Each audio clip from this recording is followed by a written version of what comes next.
ہمارے لیے امت کی اصلاح ہے اور امت کی تعلیم ہے. بس امت جب اس درجے کے اوپر آ جائے گی تو کچھ سمجھے کہ اس کا نفع نقصان کیا تو آپ نے انکار کر دیا کہ نہیں چاہیے. آپ نے باغ ڈور نہیں سنبھالا. بس تعلیم و تعلق اور امت کی اصلاح اور خانقاہ کے معاملات میں رہے.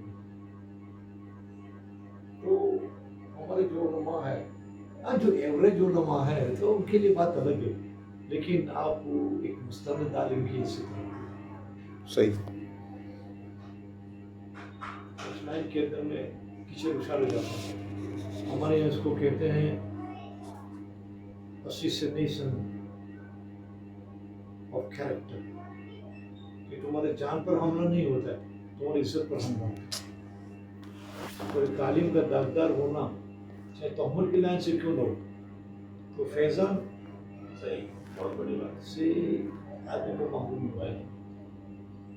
جس وقت حضرت الیاس رحمۃ اللہ علیہ بہت بیمار ہوئے تو اس وقت ہمارے اکابر نظام الدین میں جمع ہوئی، مشورہ ہوا اور حضرت شیخ نور اللہ مرکزہ امیر مشورہ چلا. تو مولانا منظور نعمانی صاحب رحمۃ اللہ علیہ، مولانا علیمیہ صاحح رحمۃ اللہ علیہ، یہ بڑے بڑے ہمارا اکابر جمع ہے، حسین محمد جی رحمۃ اللہ علیہ جمع. تو مولانا منظور مولانا علیمیہ صاحب نور مرکزہ نے فرمایا کہ حضرت جی کی طبیعت ایسی ناساز ہے کہ اس طبیعت کو مد نظر رکھتے ہوئے ہم اس نتیجے پر پہنچے ہیں کہ حضرت کا بچنا مشکل ہے.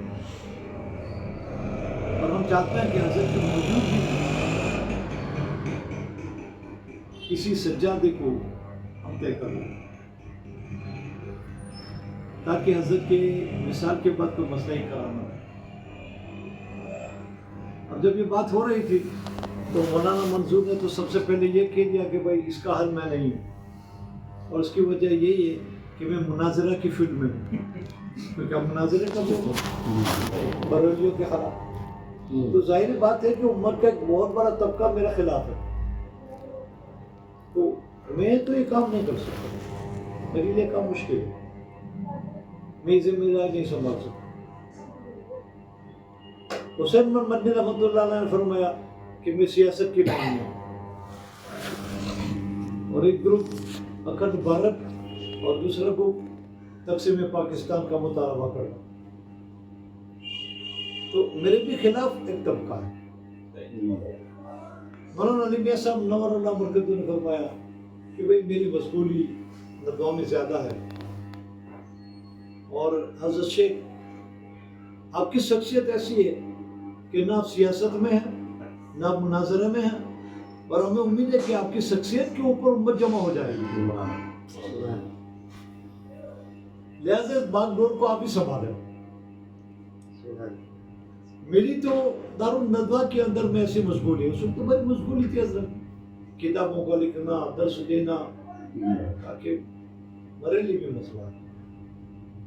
تو مولانا منظور نعمانی نے لکھا ہے کہ حضرت شیخ نور اللہ مرکزہ نے مراقبہ کیا، پھر اس کے بعد فرمایا کہ بھائی دیکھو اس کی فکر نہ کرو، یہ روحانی کام ہے، اور ہر دور ہر زمانہ میں جب بھی امت کی اصلاح اور دین کی خدمت کی ضرورت پڑی تو اللہ تعالیٰ نے ایسے بندوں کو تیار کر دیا. اگر میرے لیے یہ ذمہ داری آئی تو من میں حاضر ہے، نہیں تو اللہ تعالیٰ اس کے لیے کوئی راستہ کھول دے گا. لہذا اس وقت اس کی فکر نہ کرو. خیر وہ مشورہ تو ختم ہو گیا، سب اپنے اپنے گھر چلے گئے. مولانا منظور صاحب رحمۃ اللہ علیہ فرماتے ہیں کہ کچھ دنوں کے بعد پھر ٹیلی گرام آیا کہ حضرت کی طبیعت بہت ناساز ہے اور بچنے کی کوئی امید نہیں. مولانا منظور فرماتے ہیں کہ میں آیا، جب میں آیا تو پتہ چلا حضرت کا انتقال ہو چکا. اس کا مجھے بڑا افسوس ہوا، بڑا صدمہ ہوا. لیکن اس سے بڑا صدمہ تو اس بات کا ہوا کہ حضرت نے اپنا جانشین حضرت یوسف کو بنایا. اب حضرت فرماتے ہیں پوری رات مجھے نیند نہیں آئی، میں سویا نہیں، اور اللہ میری بدگمانی کو معاف کرے۔ حضرت فرماتے ہیں یعنی ایسے شوق و شبہات کے اندر میں پڑ گیا کہ یا اللہ کیا یہ دینی کام اور یہ روحانی کام، اب اس کے اندر میں بھی وراثت والی بات آ گئی، ملوکیت والی بات آ گئی کہ بادشاہ مرتا ہے تو آٹومیٹک اس کا بیٹا بادشاہ بنتا ہے، یا تو یہ بات نہیں، اور یا تو صلاحیت دیکھی جاتی۔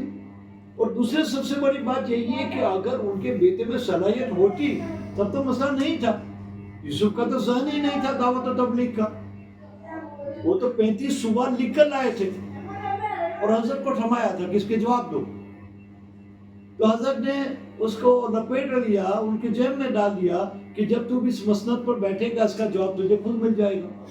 اللہ، وہ تو درس و تدریس میں تھے،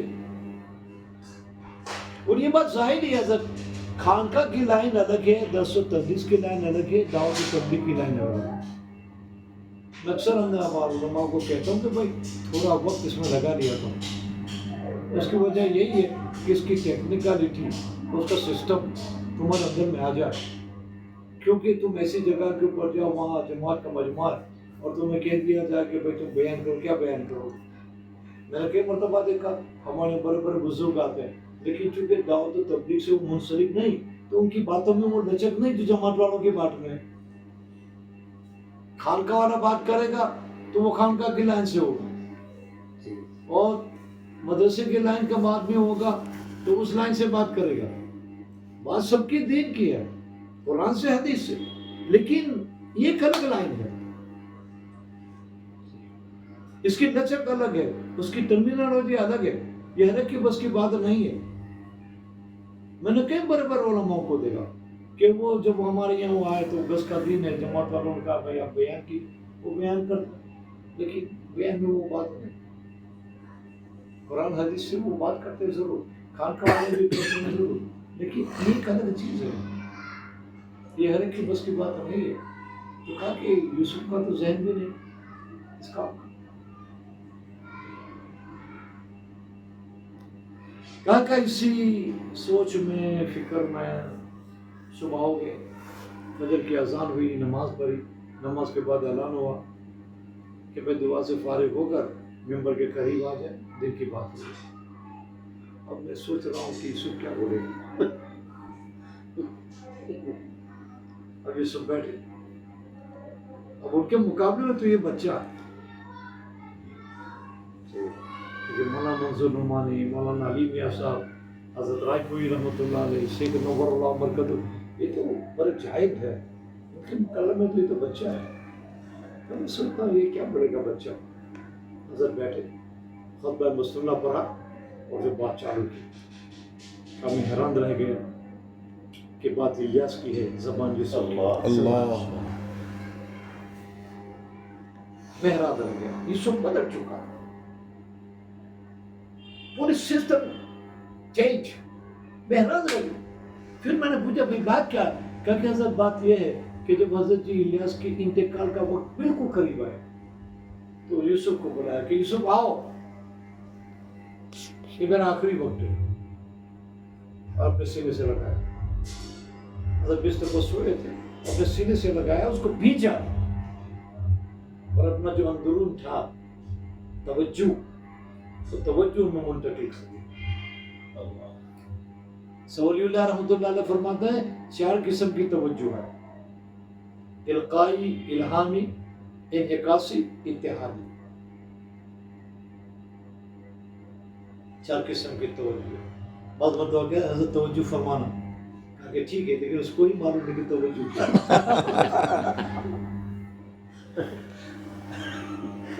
حضرت توجہ فرمایا، توجہ کا بھی پروسیس ہوتا ہے، اب تو وہ جانتا ہی نہیں توجہ کیا ہے، نہ یہ جانتا ہے نہ وہ جانتا، وہ کہتا ہے توجہ کرنا۔ حضرت شاہ ولی اللہ نے فرمایا 4 قسم کی توجہ ہے، القائی، الہامی، انعکاسی، اتحادی۔ جیسے آپ لوگ اس مجلس کے اندر بیٹھے ہیں تو آپ سن رہے ہیں،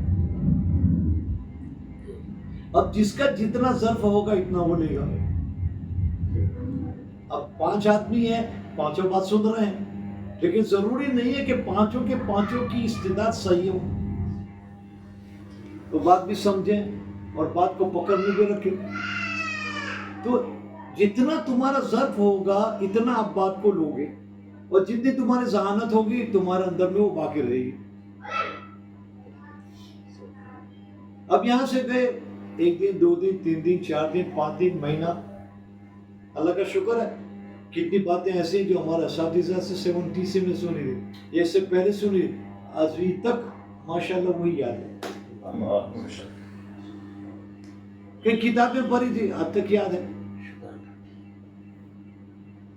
تو ایک تو یہ توجہ ہے. دوسری توجہ اس کی مثال ایسی ہے، ولی اللہ فرماتا ہے کہ جیسے عطر کی خوشبو، یعنی شیشی کھولی یا آپ لوگوں کو لگایا، آپ جب تک مجلس میں بیٹھے ہوں وہ خوشبو آپ کو محسوس رہے گی. مثلا اگر بتی یہاں پر جلا دی، لبان جلا دیا، بخور جلا دیا، یا عطر کی بوتل کھولی یا مسک کو گھس دیا، تو آپ کو خوشبو، جب تک یہاں رہو گے خوشبو رہے گی، یہاں سے گئے خوشبو ختم. تو ایک توجہ وہ ہے. تیسرے قسم کی توجہ وہ ہے جیسے کہ دیا. اب یہاں پر دیا جلایا ہوا ہے، آپ اپنے دیے کو لے کر آئے، اس دیے سے آپ نے اپنے دیے کو جلایا. اب اس میں موقوف ہے کہ آپ کے دیے میں تیل کتنا ہے. اب کسی کا چھوٹا دیا، کسی کا میڈیم ہے، کسی کا بڑا، تو 10 منٹ 20 منٹ آدھا گھنٹہ اس حساب سے وہ لائٹ جلے گی تو ختم ہو جائے گا. تو یہ 3 توجہ اس طرح سے. لیکن سب سے بڑی توجہ جو ہے اتحادی توجہ کیا ہوتی ہے کہ اس میں جس پر توجہ کی جاتی ہے تو اس کی ذات تو وہی رہتی ہے، لیکن اس کے صفات اس میں منتقل ہو جاتا ہے. اور آج کے زمانہ میں یہ سمجھنا مشکل نہیں ہے جیسے ڈاؤن لوڈ ہوتا ہے. ایک ڈاکیومنٹری بنائی، ایک فلم بنائی 1 گھنٹے کی، لیکن 1 گھنٹے کی اس فلم بنانا میں اور ڈاکیومنٹری بنانا کبھی 3 مہینے ہو جاتے، 6 مہینے ہو جاتے، 1 سال بھی ہو جاتا. تو 1 سال کے محنت کی ڈاکیومنٹری جو 1 گھنٹے کی ہے فارورڈ کر دیا، 14 سیکنڈ کے اندر میں ڈاؤن لوڈ ہو گیا. تو توجہ اتحادی حضرت باقی باللہ رحمۃ اللہ علیہ کے زمانے تک رہی، اور بختیار کاکڑ رحمۃ اللہ علیہ کے زمانے تک رہی. پھر اس کے بعد اپنا کابروں نے بند کر دیا.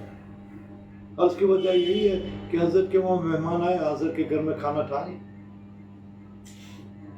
حضرت پریشان ہے، اور سامنے ایک آدمی تھا جو روٹیاں بناتا رہا اور بیٹھا، سالن پکاتا رہا اور بیٹھا. اس نے دیکھا کہ حضرت کے وہاں مہمان آئے ہوئے ہیں اور حضرت کے گھر میں فاقہ ہے. تو اس نے خادم کو بلایا اور کھانا تیار کیا، سالن اچھا بنایا، روٹیاں اچھی پکائی، اور گرم گرم سالن اور گرم گرم روٹی حضرت کے یہاں بھیجوا. اب خادم آیا، پوچھا بھائی کیا بات ہے؟ کہا کہ نہیں وہ نان بھائی، اس زمانے میں اس کو نان بھائی کہتے تھے، وہاں ریسٹورنٹ سے انہوں نے بھیجا. حضرت بہت خوش ہوئے، مہمان کو کھلایا پلایا، خود بھی کھایا، گھر والوں نے بھی کھایا. حضرت بہت خوش ہوئے. حضرت ان کے پاس گئے، بچیا رہا تھا، کہا کہ بھائی آپ نے میرا دل خوش کر دیا، جو مانگو جو چاہے